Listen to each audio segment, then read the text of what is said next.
Hello, xin chào các bạn đã quay trở lại với review 5 phút. Ở cuối tập trước, sự kết hợp cực ngầu của Đường Tam và Eli Khắc Tư không khiến các bạn thất vọng đúng không nào? Tiếp theo đây, nội dung bộ phim sẽ còn hấp dẫn hơn nữa. Liệu rằng sau khi ái thần bị tiêu diệt thì Vương Đông Nhi có thể tỉnh lại hay không? Nếu tò mò thì ngay bây giờ hãy cùng mình tìm hiểu nhé. Khi ảo ảnh tan biến, Hoắc Vũ Hạo bàng hoàng nhận ra Đông Nhi vẫn còn một tia sinh cơ yếu ớt. Hy vọng chợt lóe lên khi hắn nhớ tới tiên thảo tương tư Đoạn Trường Hồng. Ngay lập tức, hắn cho người thương hấp thụ đóa hoa kỳ diệu này, nhen nhóm niềm tin vào sự sống. Quả nhiên, sinh mệnh lực trong cơ thể Đông Nhi dần dần hồi phục, nhưng đáng lo ngại thay, linh hồn nàng lại rơi vào hỗn loạn cực độ, nàng đối mặt với nguy cơ chìm vào giấc ngủ sâu vĩnh viễn.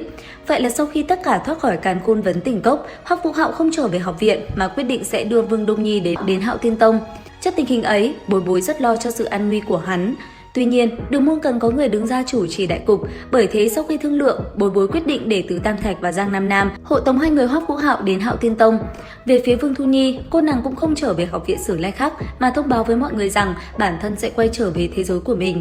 Một thời gian sau, Hoắc Vũ Hạo ôm theo thân thể của Vương Đông Nhi đã có mặt trước đại môn rộng lớn của Hạo Thiên Tông. Thái Thản và Ngưu Thiên đã đứng ở cổng với sắc mặt âm trầm.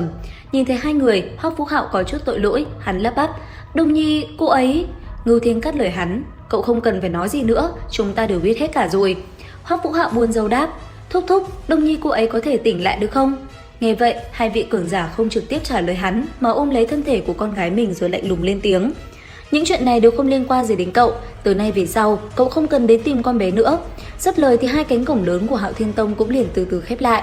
Hoắc Vũ Hạo vẫn không từ bỏ mà lấy thân mình ngăn cánh cổng lại, hắn muốn biết rốt cuộc bao giờ Đông Nhi mới có thể tỉnh lại. Nhìn thiếu niên cố chấp ấy, Thái Thản lớn tiếng quát: "Bất luận con bé có thể tỉnh lại hay không, tương lai biến thành như thế nào thì cậu đều không có tư cách để biết. Cậu đi đi, đừng để lão phu ra tay." Nghe vị cường giả này nói thế, Từ Tam Thạch và Giang Nam Nam cũng cảm thấy bất bình thay hắn. Hai người cũng lớn tiếng nói: "Sao ông không nói lý gì hết vậy? Chuyện của Đông Nhi sao có thể trách Vũ Hạo? Có bản lĩnh thì các người đi càn khôn vấn tỉnh cốc tìm người tính sổ đi. Vũ Hạo đã đau lòng lắm rồi mà các người còn sắt muối vào lòng cô ấy. Nếu các người không cứu được Đông Nhi thì trả cô ấy cho bọn ta." Đến nước này thì rốt cuộc một trong hai vị cường giả kia cũng tức giận, một cỗ uy áp cực lớn đánh bay Giang Nam Nam và Từ Tam Thạch.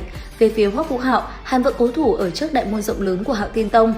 Ngay khi hai cánh cửa lớn suýt chút khép lại, hắn đã lấy hết sức bình sinh để mở cánh cổng ra trước sự thất kinh của mọi người.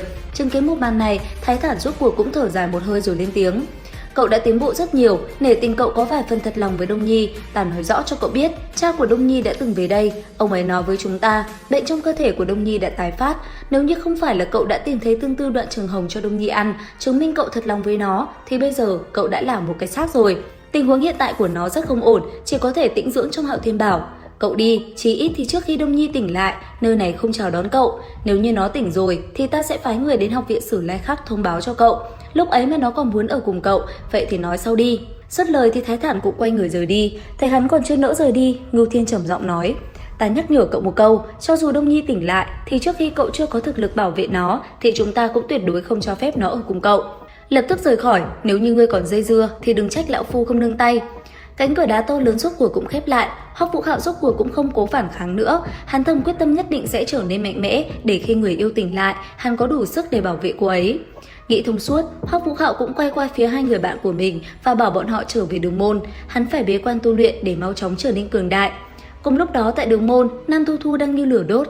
Mẹ nàng, tông chủ Địa Long Môn đã mất tích nửa tháng nay sau khi đến đế quốc Nhật Nguyệt. Giờ đây, nàng chỉ có thể bất lực chờ đợi tin tức. Trong khi đó, các thành viên khác cũng đang dần ổn định và phát triển tại Đường Môn. Nhiều nguồn kim loại hiếm khổng lồ do Hoắc Vũ Hạo cung cấp, Đường Môn có nền tảng vững chắc để lớn mạnh, chuẩn bị hoàn thành lô chiêu cắt thần nỏ pháo đầu tiên.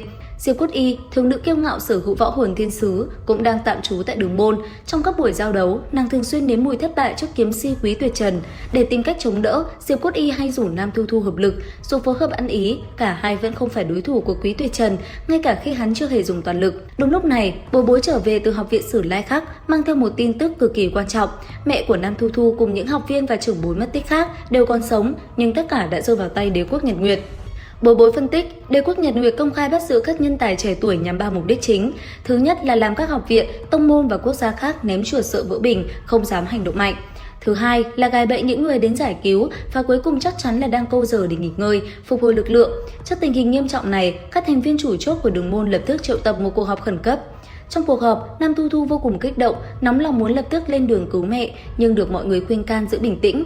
Hoa Thái Đầu bày tỏ sự dè dặt, lo ngại Đường Môn can dự vào cuộc chiến quy mô lớn quá sớm.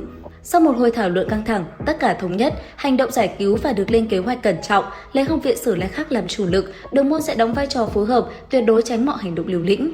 Những quyết định quan trọng và tình thế hiểm nghèo này đã khép lại diễn biến của tập 100 tuyệt thế Đường môn 2. Cuộc giải cứu liệu có thành công? Tương lai nào đang chờ đợi Hoắc Vũ Hạo và Đường môn? Hãy cùng chờ đón những tình tiết tiếp theo tại kênh YouTube Review 5 phút các bạn nhé. Bây giờ thì xin chào và hẹn gặp lại.